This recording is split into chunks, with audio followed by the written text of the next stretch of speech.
এ যে মনে হচ্ছে বিয়ের আগেই বুড়ো ভাতটা সেরে নিলাম। আরে না না, তোমরা যেমনটা ভাবছো তেমনটা ঠিক না। আজ হচ্ছে 13 October and today is my birthday.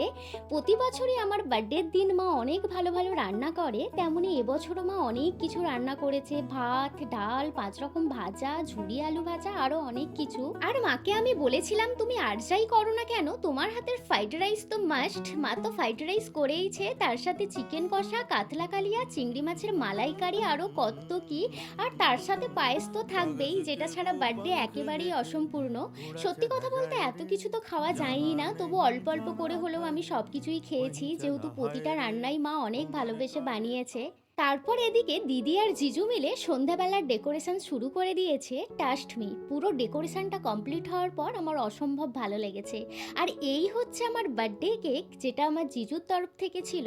তার সাথে তো অনেক চকলেটও গিফট পেয়েছি। আর এত সুন্দরভাবে বার্থডে সেলিব্রেট করতে পেরে আমি সত্যিই ব্লেসড। তবে যাই বলো, বার্থডের দিনটা প্রিয় মানুষদের সাথে কাটানোর মজাই আলাদা। এবছরের বার্থডেটা আমি খুবই এনজয় করে কাটিয়েছি। আর বার্থডে স্পেশাল ব্লগটা তোমাদের কেমন লাগলো জানিও। বাই।